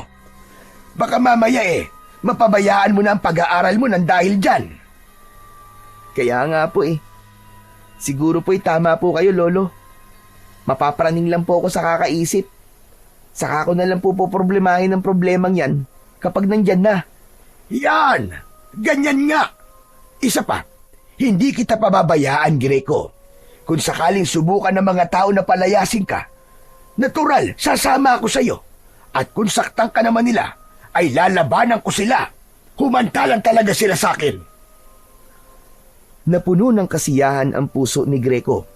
Napagtanto niya na napakapalad niya dahil may lolo siyang kagaya ni Lolo Agapito na sa kabila ng pagkakaroon niya ng dugo ng taong reptilian ay hindi siya nakaramdam ng panghuhusga mula rito. Bagkus, labis na pagmamahal at pag-aaruga pa ang palagi nitong ipinaparamdam sa kanya. Kinagabihan, bago matulog sina Greco at Lolo Agapito, ay nagdasal muna sila sa maliit na altar na nandun sa sala nila. Lumuhod sila roon at matiimtim silang nanalangin. Ipinagdasal ni Greco ang kaligtasan nila ng kanyang lolo, lalo na't wala silang ideya kung may mga aswang pa ba na sasalakay sa kanilang baryo. Hiniling din niya sa Diyos na gabayan siya, maging ang pagtanggap ng mga tao kung sakaling malaman ng mga ito ang totoo niyang pagkatao, ay hiniling din niya sa Panginoon. Matapos magdasal, ay nagtungo na sina Greco sa kwarto. Hihiga na sana sila nang makarinig sila ng sigawan ng mga tao sa labas. May pagtatakang nagkatinginan ang dalawa. Lolo, ano po kaya yun? Bakit nagsisigawan po ang mga tao? Aba, malay ko. Wala naman ako sa labas. Sandalit sisilipin ko. Baka may lasing na namang nagwawala. Nagmamadaling binuksan ni Lolo Agapito ang bintana. Sumunod naman si Greco at sumilip na rin siya. Nang hilakbot siya, nang makita ang nakakakilabot na tanawin sa labas. Napakaraming aswang ang sumasalakay sa kanilang baryo. May mga hinahabol ang mga tao at meron ding pumapasok sa mga bahay. Napaatras si Greco. Kinuha niya ang kwintas ng mutya ng kaliskis ng haring kobra na nakasabit sa likod ng pinto ng kanyang kwarto. Lolo, kailangan ko pong tulungan ng mga tao. Walang ibang maaaring tumulong sa kanila, kundi ako lang. Masaya ako na nasasabi mo na yan ngayon, Apo. Sige, harapin mo na mga aswang. Alam kong kayang-kaya mo sila. Mag-iingat ka, Greco. Walang pagdadalawang isip na isinuot ni Greco ang kwintas nang maging kobra na ang mga kamay niya at nagkaroon na ng pagbabago sa kanyang mata ay agad siyang lumabas. Sa paglabas niya ay may mga taong nakakita sa kanya. Marami ang natakot dahil sa itsura niya. Hindi niya yun binigyan ng pansin dahil ang tanging nasa isip niya ng mga sandaling yun ay ang mailigtas ang lahat ng tao. Nakuha ni Greco ang atensyon ng mga aswang. Tumingin na mga yon sa kanya na para bang tinatansya ng mga yon kung kalaban ba siya o kauri ng mga ito. Isang aswang ang unti-unting lumapit kay Greco. Kusang gumalaw ang kobra sa kanang kamay niya. Binugahan nito ng kamandagang aswang na agad na lumusaw dito. Doon na nagkagulo ang mga aswang. Hoy! Mga pangit na aswang! Kung iniisip nyo, nakakampi nyo ako dahil gaya nyo ay nakakatakot ang aking itsura, nagkakamali kayo. Bibigyan ko pa kayo ng pagkakataon para umalis dito. Pero kung magmamatigas kayo, ay mapipilitan akong paslangin kayong lahat. Magkakasabay na umalulong ang mga aswang. Nanlilisik ang mga mata ng mga ito habang nakatingin kay Greco. Inihanda ni Greco ang sarili niya. Hindi siya sigurado kung kaya niyang makipaglaban sa ganong karaming aswang, ngunit hindi rin niya kayang walang gawin at hayaan na mamatay ang mga tao sa kanilang baryo. Sumugod ang unang grupo ng mga aswang. Tumalon si Greco at ginamit niya ang liksi ng katawan upang salubungin ang isang aswang sa ere. Umikot siya sa ere at pinaikot niya ang kanyang katawan sabay tadyak sa muka ng kalaban. Habang ang isang kobra niyang kamao ay tumuklaw sa balikat nito. Nahulog ang aswang at nangisay. Isang aswang naman ang sumugod muli sa likuran niya. Nang maramdaman yun ni Greco, ay bigla siyang yumuko at malakas na pumulupot ang kamay niyang kobra sa leeg nito. Nang marinig niya ang pagkabali ng buto sa leeg ng aswang, ay agad niya yung pinakawalan. Dalawang aswang pa ang umatake kay Greco, subalit mabilis na pinakawalan ng dalawang kobra ang kamandag ng mga ito. Tinamaan ang isa sa muka at nagsisisigaw ito nang dahil sa labis na sakit habang natutunaw ang balat. Ang isa ay nakalapit at sinubukang kagatin si Greco pero mabilis siyang lumundag paatras. Hinayaan niyang gumalaw ang mga kobra niyang kamay. Dinuraan ng mga ito ang aswang na yon. Naging sunod-sunod ang mga aswang na umatake kay Greco hanggang sa napaligiran na siya ng mga aswang. Subalit mabilis na nag-isip si Greco. Itinutok niya sa kaliwat kanan ang mga kamay niyang kobra at mabilis siyang umikot habang walang tigil na nagpapakawala ng kamandag ang dalawang kobra. Halos magkakasabay na bumagsak ang mga aswang na nasa paligid ni Greco. Lahat ay tinamaan ng kamandag at nangingisay sa lupa habang unti-unting nalulusaw. Nang makita ng mga natitirang aswang ang sinapit ng kanilang mga kasama, ay napaatras sa mga yon. Mabilis na tumakas sa mga aswang dahil sa labis na takot kay Greco. Labis ang kasiyahan ni Greco nang makita niya na marami siyang napatay na mga aswang. Ngunit ang ngiti sa labi niya ay napalitan ng pagkabahala nang mapansin niya ang mga tao na unti-unting lumalapit sa kanya. Marami roon ay may mga dalang itak at kutsilyo. Isa sa mga may hawak ng itak ay ang kanilang kapitan na si Kapitan Waldo. Greco, alam namin ikaw yan. Ang kaliskis ng ahas sa pisngi mo. Ikaw lang ang batang may ganyan dito sa ating baryo. Ikaw pala ang batang may mga kamay na kobra. Kapitan, hindi po ako masama. Kakampi niyo po ako! Hindi! Hindi kami naniniwala. Nakita namin ang kaya mong gawin at sigurado na hindi lang sa mga aswang mo yung gagawin, kundi sa aming mga tao rin. Lumapit si Lolo Agapito kay Greco at mahigpit siya nitong niyakap. Inalis nito ang kwintas at bumalik na si Greco sa normal niyang anyo. Kapitan, magulos dili kayo. Totoo ang sinabi ni Greco. Huwag niyo siyang husgahan dahil lang sa itsura niya. Tignan niyo. Siya si Greco. Siya ang apo ko. Kaya niyang bumalik sa pagiging tao. Wala kaming pakialam, Lolo Agapito. Siguro kaya pinapatay niya ang mga aswang ay para wala siyang kaagaw sa pagkain sa mga tao. Ang dapat sa apo mo ay palayasin.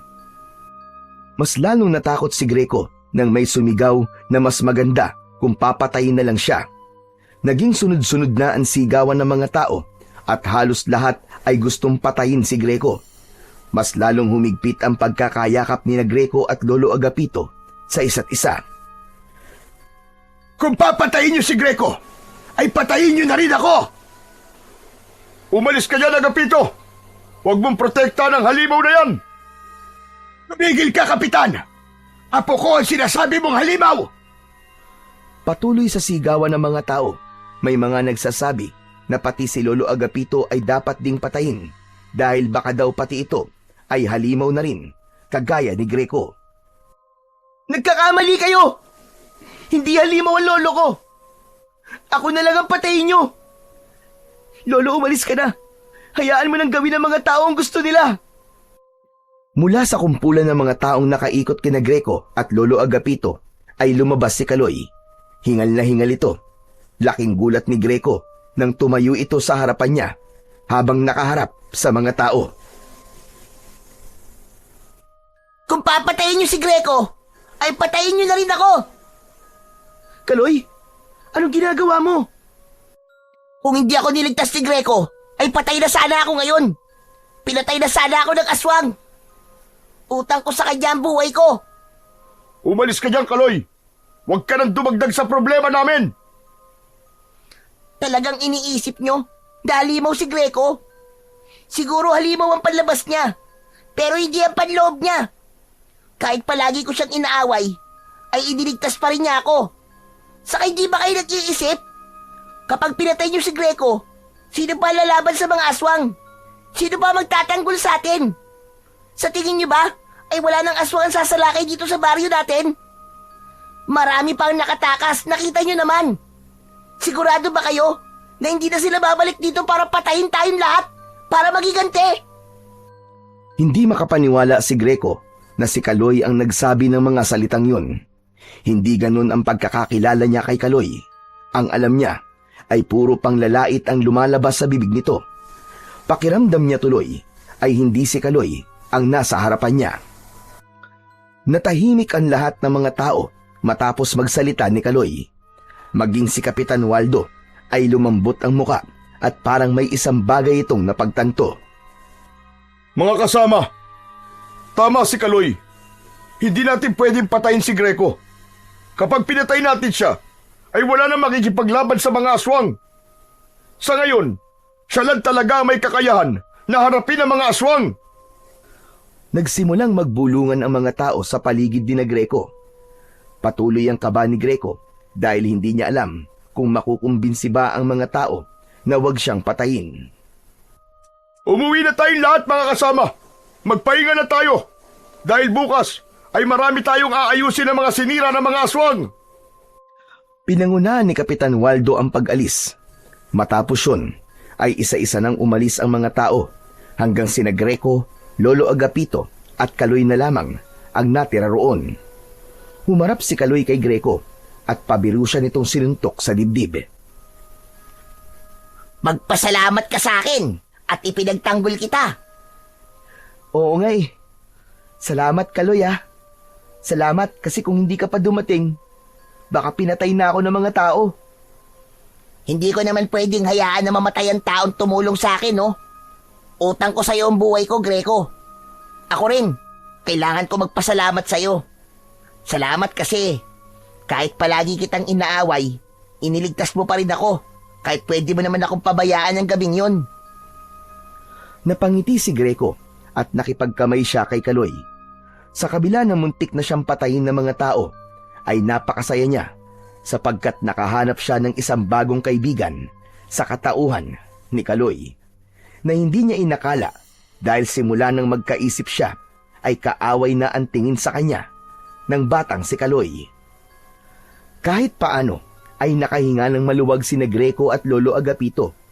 Labis ang pasasalamat nila kay Kaloy dahil kung hindi dahil dito ay malamang hindi maliliwanagan ang mga tao sa kung sino talaga si Greco. Sa mga sumunod na araw, matapos ang matinding laban sa mga aswang, ay hindi na muna lumalabas si Greco ng bahay. Greco, apo, hindi ka pa rin papapasok sa eskwelahan. Aba, 3 araw ka ng liban ah. Nahihiya pa rin po kasi ako lumabas, Lo eh.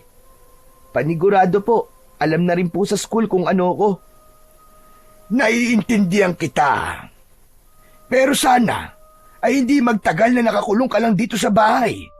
Kasi sa totoo lang ay wala kang dapat na ikahiya. Para sa akin ay isa kang bayani, apo.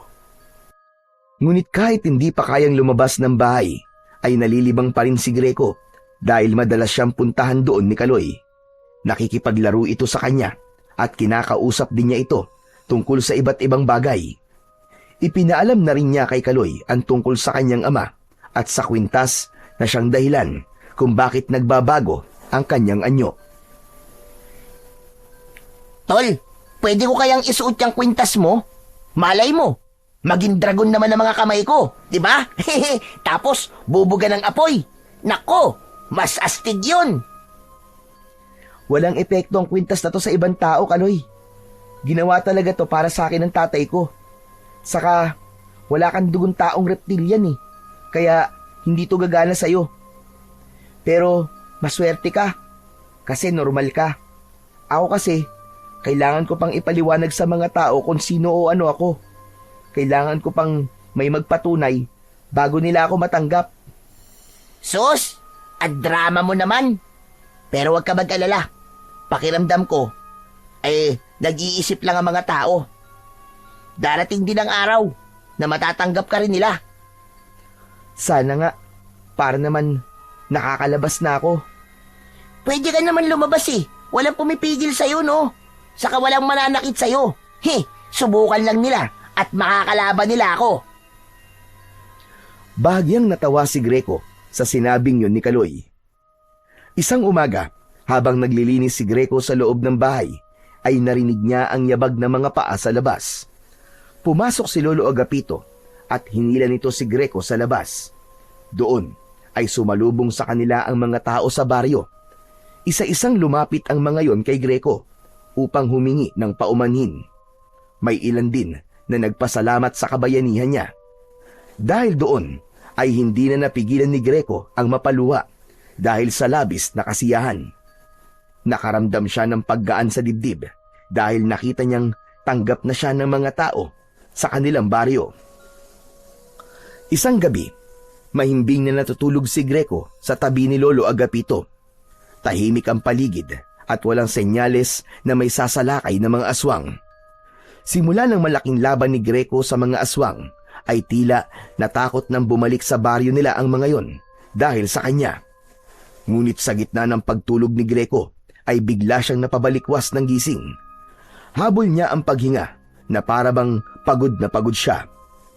Hanggang sa nakarinig siya ng huni ng mga ahas sa labas ng kanilang bahay. Nagtaka siya dahil sa tagal na nilang nakatira doon ay wala siyang nakitang ahas. Tumayo si Greco, sumilip siya sa bintana at may nakita siyang isang matangkad na lalaki na nakatayo sa harap ng kanilang bahay. Madilim, kaya hindi niya gaanong makita ang mukha ng lalaki. Habang nakatingin siya sa lalaki, ay may puwersa na nagtutulak sa kanya na lumabas. Dahil sa kagustuhan na malaman kung sino ang lalaking nasa labas, ay nagdesisyon si Greco na lumabas na ng bahay.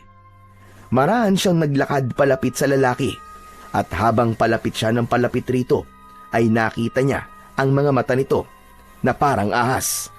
May kaliskis din ito ng ahas sa braso at leeg. Kapansin-pansin din ang buntot nito na nakasayad sa lupa na alam niyang sa ahas din. Biglang kumabog ng malakas ang puso ni Greco. Ang unang pumasok sa isip niya ay baka yun ang kanyang ama na si Serpino. Mabuti naman at lumabas ka, Greco. Alam mo bang matagal na kitang hinahanap? Narinig ko na may isang batang may mga kamay na kobra ang nakikipaglaban sa baryo na ito. At alam ko na ikaw na kagad yun. Teka, kayo po ba ang tatay ko? Hindi ako ang iyong ama. Si Serpino ay kapatid ko. Mas matanda siya sa akin. Ang pangalan ko ay Kamandag. At tulad ng iyong nakikita, ako ay isang reptilian na katulad mo. Kung ganun, tiyuhin ko po pala kayo. Akala ko po kasi kayo na po ang tatay ko eh. Walang naramdamang takot si Greco kay Kamandag, lalo na't nalaman niya na kapatid ito ng kanyang ama. Tiyo, alam niyo po ba kung nasan po ang tatay ko? Walang nakakaalam kung nasan si Serpino. Matagal ng panahon simula nang bigla na lang siyang naglaho. Kaya bilang kapatid niya, ay ako na ang pumalit bilang bagong hari ng maharlikang lipi ng mga reptilian. At may mahalaga akong sasabihin sa'yo. Kaya kita hinahanap. Ano pong sasabihin niyo sa akin?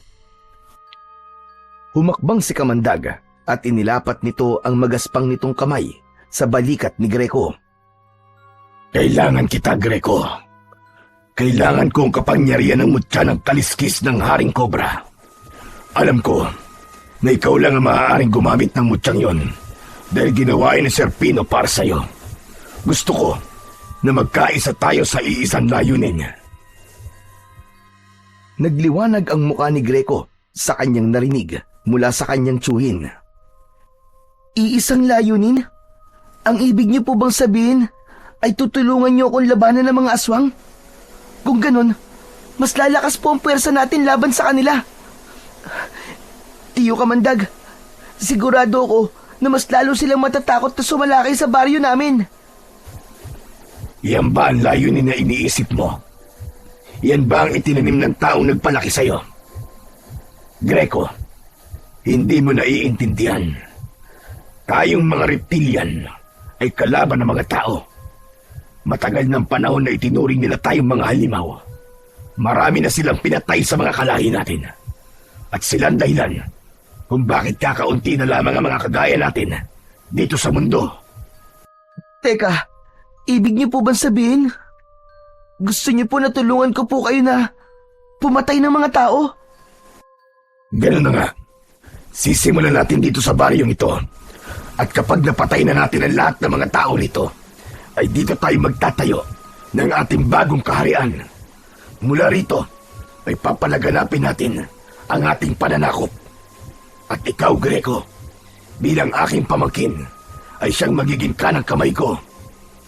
Kapag nagtagal, ay hindi imposibleng ikaw ang susunod na magiging hari ng ating lipi ng maharlikang lahi ng reptilian.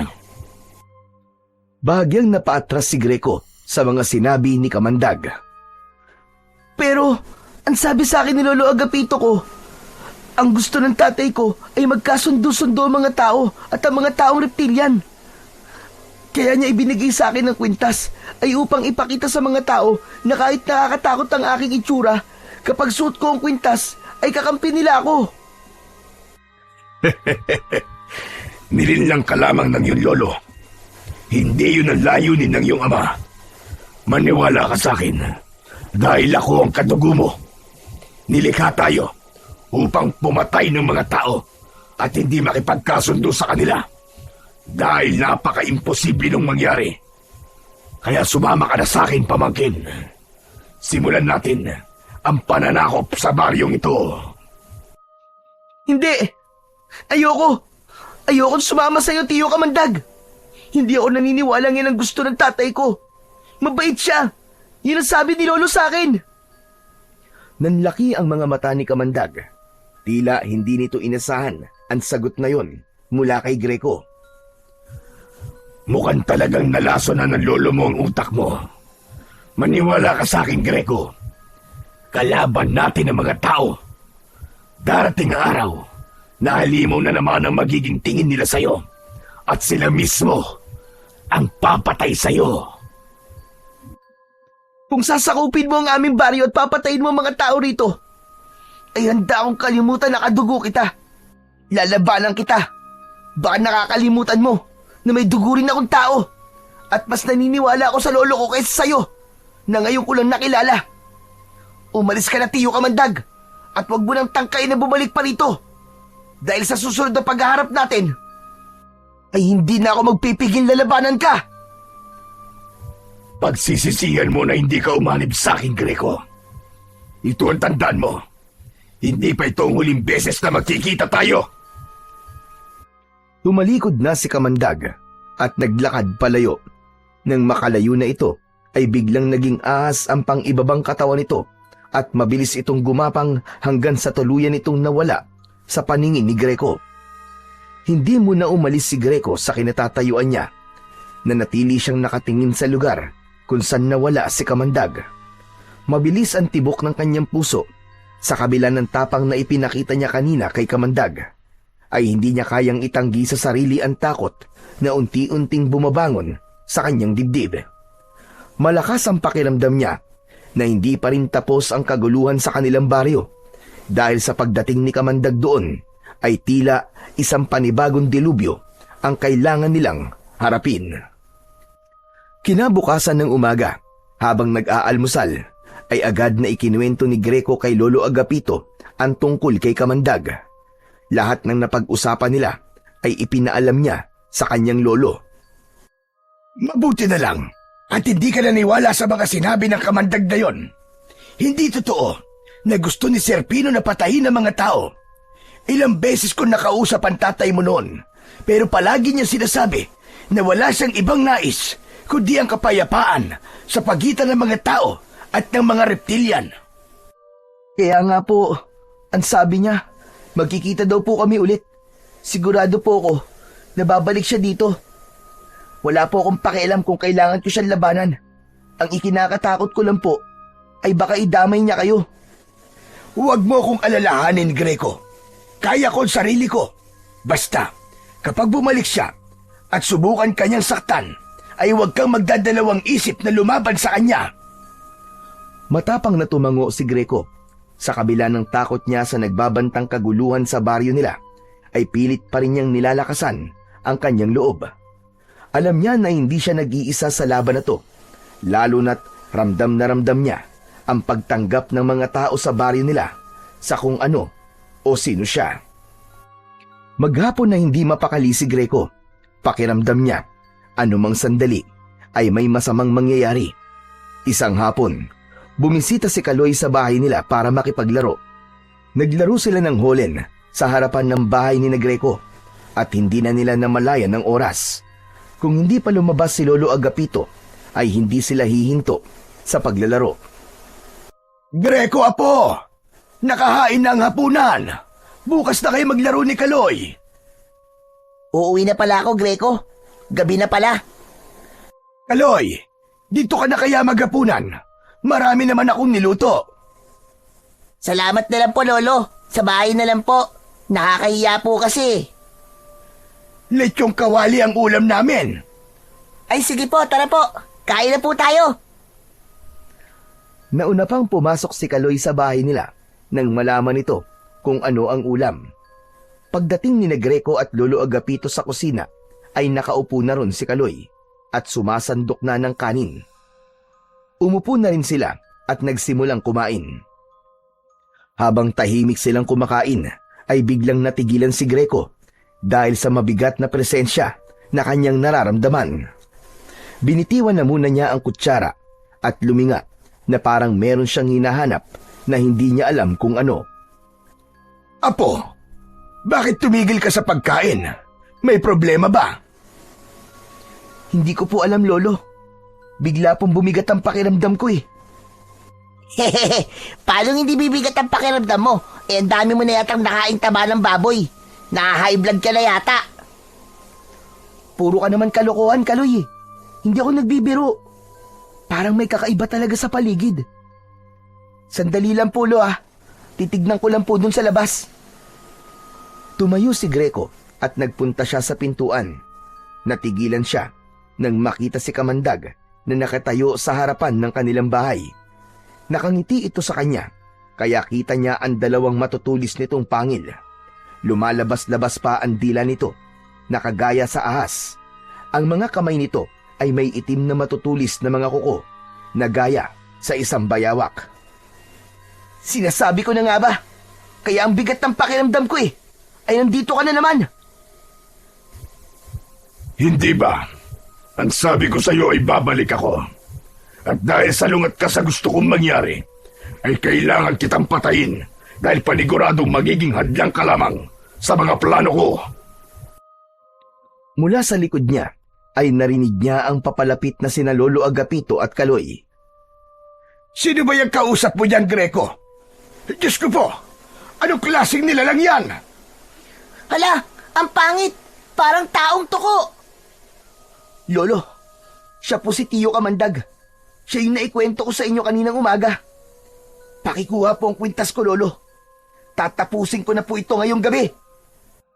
Mabilis na kinuha ni Lolo Agapito ang kwintas. Nang maibigay nito yon kay Greco, ay agad niya yung isinuot.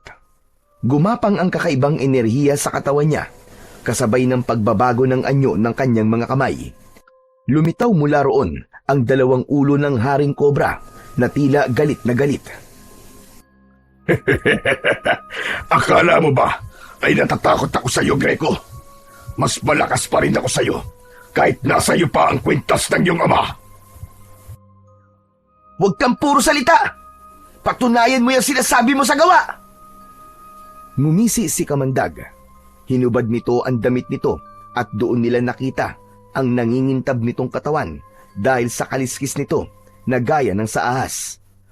Nang biglang sumugod si Kamandag, ay hindi agad nakapag-isip si Greco. Isinalag niya ang braso niya sa matutulis na kuko ni Kamandag at napasigaw siya sa sakit. Nang masugatan siya nito, agad namang lumayo si Greco sa bahay nila upang hindi na madamay pa sina Lolo Agapito at Kaloy na takot na pinapanood ang kanilang laban. Muling umatake si Kamandag. Malakas siya nitong sinipa sa kanyang tiyan. Humagis siya at nagpagulong-gulong sa lupa. Napaubo si Greco.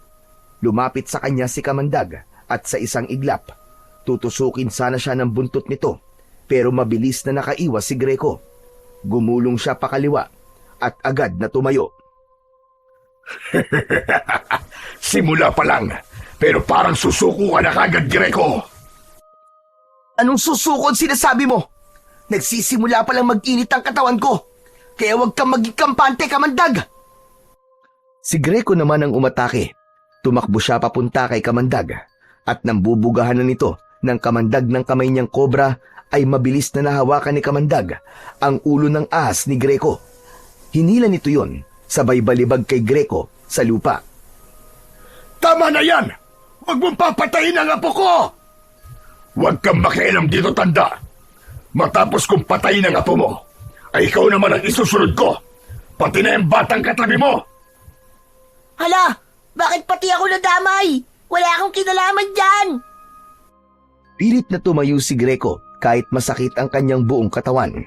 Labis ang pagkadismaya niya sa sarili dahil pakiramdam niya ay wala siyang laban kay Kamandag. Sa muling pagtama ng mata ni Kamandag sa kanya, ay ngumisi ito na parabang minamaliit siya. Alam ko na hanggang ngayon ay hinahanap mo pa rin ang tatay mo, Greco. Kung ako sa'yo, huwag mo na siyang hanapin. Dahil ako mismo magdadala sa'yo kung nasan siya sa oras na mapaslang na kita. Anong pinagsasasabi mo? Matagal ko na siyang pinatay. Patay na si Serpino. Pinatay ko siya, lihid sa kaalaman ng mga kalahi naming mga reptilian. Para ako na maging hari. Patay na ang tatay mo. Sayang nga lang, hindi mo nakita kung paano siya magmakaawa sa akin na huwag ko siyang paslangin dahil gusto ko pa niyang balikan. Nanlaki ang mga mata ni Greco. Sandaling tumigil ang mundo niya at isang matinding galit ang sumiklab sa kanyang puso. Hayop ka! Wala kang puso! Papatayin kita! Malakas na sumigaw si Greco. Kasabay ng matinding galit ay ang biglang pagbabago sa kanyang katawan. Naramdaman niya ang pag-init ng kanyang dugo. Umilaw ang kintas sa kanyang leeg at tila may enerhiyang dumaloy sa kanyang mga ugat. Unti-unting nabalot ng makintab na kaliskis ng ahas ang buong katawan niya. Mula leeg, dibdib, braso at hanggang sa paa. Napaluhod siya sa lupa habang tinutubuan siya ng isang mahabang buntot ng ahas sa kanyang likuran. Humihingal na tumayo si Greco na isa ng ganap na mandirigmang taong reptilian. Ang kanyang mga mata ay sobrang liwanag at kasing dilaw ng mata ng hari ng mga kobra. Umigkas ang dalawang kamay niyang kobra at lumabas ang mahahaba ng mga dila. Hindi! Hindi maaari! Tila naabot mo na ang rurok ng iyong kapangyarihan. Paano ito nangyari? At tapusin na kita, Kamandag! Sisiguraduhin ko na ikaw naman na magmamakaawa sa akin ngayon! Nang sumugod si Kamandag ay mataas na tumalon si Greco upang iwasan ito. Bumulusok si Greco papunta kay Kamandag at gamit ang kanyang buntot ay malakas niya tong hinampas sa katawan na naging dahilan para tumilapon si Kamandag at sumalpok sa isang puno. Hindi na nag-aksaya pa ng pagkakataon si Greco. Gumamit siya ng malalakas na kombinasyon ng pag-atake. Tinadyakan niya si Kamandag habang ang dalawang ahas niyang mga kamay ay walang tigil sa pagkagat dito. Sa bawat pag-atake ni Greco ay mas lalong nahihirapang makabangon si Kamandag. Hanggang sa itinaas ni Kamandag ang isang kamay. Tama na! Tama na! Susuko na ako, parang awa mo na, Greco! Huwag mo akong papatayin. Mawawala ng hari ang lipi ng mga taong reptilian kapag pinaslang mo ko! Ganyan din ba ang sinabi ng tatay ko sa'yo? Nung nagmamakaawa siya sa'yo, na huwag mo siyang papatayin! Itinutok ni Greco kay Kamandag ang dalawang ulo ng haring kobra. Sabay na bumukas ang bibig ng mga yon at binugahan si Kamandag ng kulay berding likido na diretsyong bumalot sa buong katawan ni Kamandag. Nangisay si Kamandag habang sumisigaw sa labis na sakit. Unti-unti itong natunaw hanggang sa halos wala nang natira sa katawan nito. Napayuko si Greco. Ramdam pa rin niya ang init ng kanyang galit. Pero sa wakas ay natapos na ang laban nila ng kanyang tiyuhin na si Kamandag. At siya ang nagwagi. Nang lapitan si Greco, nina Lolo Agapito at Kaloy ay sabay siyang niyakap ng dalawa. Tapos na, Apo! Tapos na! Nagtagumpay ka! Ipinagmamalaki kita, Apo! Tama po kayo, Lo. Hindi ko man po makakasama na si tatay. Ay alam ko pong naipaghiganti ko na po siya. Matapos siyang yakapin ng dalawa, ay hinubad na niya ang kwintas. Bumalik sa normal ang kanyang anyo, at dahil sa mga sugat at pagod sa natapos na laban, ay nawalan ng malay si Greco. Agad naman siyang sinalo ni Lolo Agapito at dinala sa loob ng kanilang bahay upang gamutin. Makalipas ang ilang linggo, matapos mamatay ni Kamandag, ay tuluyan ng nanumbalik ang katahimikan sa baryo ni Greco. Isang araw, dumating ang mga taong reptilian sa bahay ni Greco at inalok sa kanya ang trono ng hari sa kanilang lipi. Ngunit tumanggi si Greco. Mas pinili niyang manatili sa mundo ng mga tao, sa piling ng kanyang lolo at ng mga taong natutong tumanggap sa kanya. Nirespeto ng mga taong reptilian ang kanyang desisyon.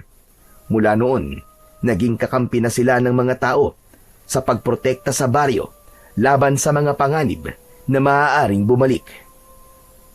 Alam ni Greco na kung nasaan man ang tatay niya, ay napakasaya nito dahil yon ang kagustuhan nito, ang magkaroon ng pagkakaisa sa pagitan ng mga nilalang ng dalawang mundo. Hanggang sa magbinata si Greco, ay nasa pangangalaga pa rin niya ang kwintas na iniwan sa kanya ni Sir Pino. tahimik siyang namuhay bilang isang ordinaryong binata. Ngunit lagi siyang handa sa oras na muling magbanta ang mga nilalang ng kadiliman sa kanilang baryo.